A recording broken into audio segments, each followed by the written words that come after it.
Go Ninja, go Ninja, go. Now that I have that bit out of the way, I just got back from Teenage Mutant Ninja Mutant Mayhem, the latest theatrical film in the franchise, which is directed by Jeff Rowe of the Warner Mitchell's and Machines and co-written and produced by putting teacher Seth Rogen, who also provides a voice of Bebop as well, among many stars, both old and new in this cast. So let's begin. Even though this movie definitely remixes a lot of ideas of TMNT lore of both the previous movies as well as even the comics and other adaptations, the canon is still intact, where 15 years prior to the main story, a violently radioactive ooze mutates hates four baby turtles into ninjas in the lineage of their Master Splinter, voiced by Jackie Chan, who is already more than qualified to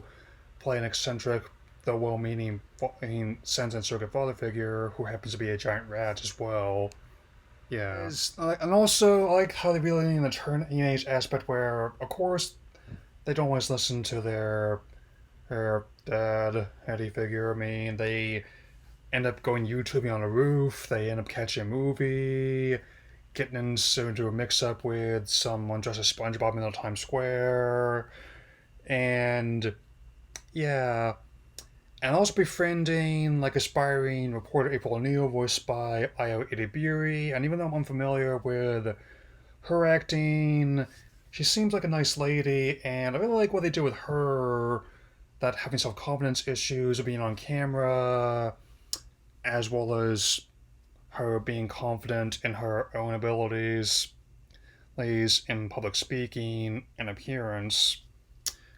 I mean, for all the people who are up in arms about that, let's just say that there is a reason and for why she's the way she is, and trust me on that. Anyone who's had issues who's public speaking or about their body is going to be able to relate to this, exactly. And as the turtles explore more of the city, they end up getting mixed up with a gaggle of other mutants led by Superfly, voiced by rapper actor Ice Cube, who then had to determine what it really means to be a hero. Do they want to be seen just for the glory of it all, or do they really genuinely want to be accepted for who they are as not just mutants, but just teenagers who want to do things like go to high school and make friends with other people? I mean, I really like how the movie leans into that angle where kind of similar aspect to a lot of more recent Spider-Man films, where trying to balance being a teenager, being like a guardian of New York City as well, and but as a blockbuster, definitely has a very interesting take on spectacle. Well, and even though it was made for a very modest $70 million for this genre standards, it definitely doesn't look like that. Once again, I'm very glad about the impact Spider-Verse has had on the animation landscape and the superhero landscape as a whole. Yeah.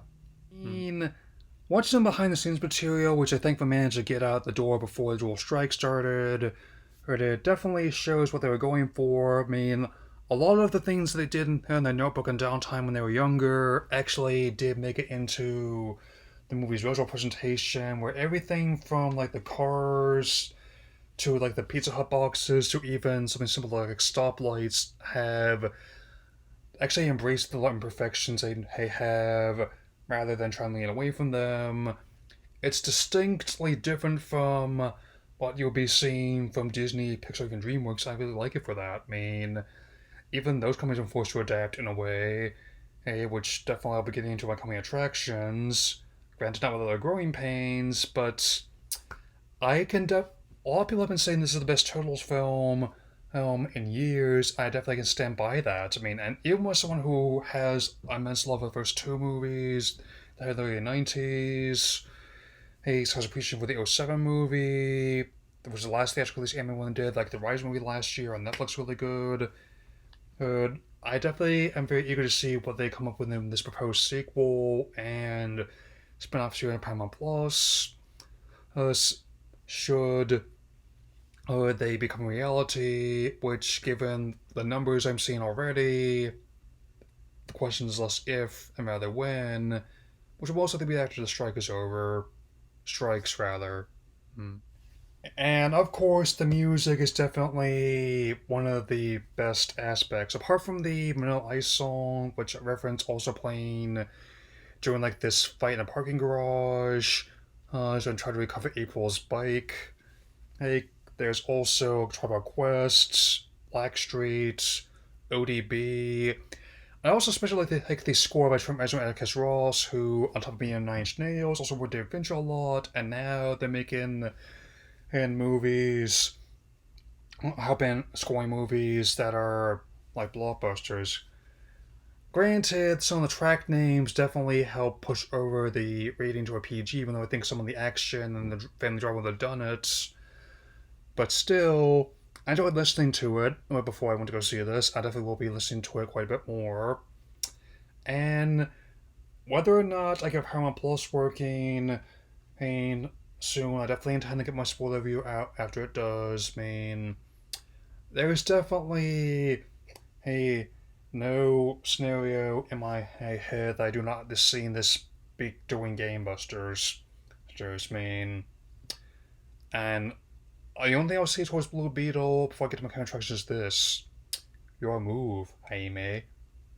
That'll be and my final rating is a Bodacious 4 out of 4, and now they got that slice piece of power done on the coming attractions. Alright, so September 29th, Paw Patrol The Mighty movie, the sequel to the previous Paw Patrol movie, which was actually a pretty modest hit given the circumstance it released under, though even though I'm not a target audience for the movie, even I can't help but notice the people getting the power, kids getting the powers from a meteor, the villain with a purple motif, the use of snaps, the power in the trailer, as well as like the font they have for the poster, as well as it's laid out more like, wait a minute. All joking aside, even though I'm not the target audience for the film, it definitely should be an alright diversion. For those are too small to see horror films coming out, so my nephew's 3, so I think he probably like it. Yeah. November 17th, Trolls Band Together. Don't much to add there that I haven't said before. Plus, on top of that, the new Super Mario RPG is coming out then, so I'd say my schedule is all nice and penciled in there.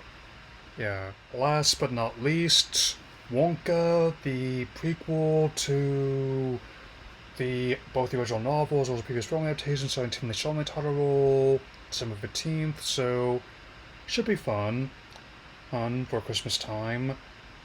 And I don't have much added to discourse about Hugh Grant as the Oompa Loompa. I personally would have cast films like Slugworth or the other rival candy makers, but I am, in a weird way, glad he's going to be in there with his usual deadpan sensibilities. Anyway, though, for now, this movie, I can't wait to see it again. It's a piece of power treat for both new contributors alike. So, see you around, dudes.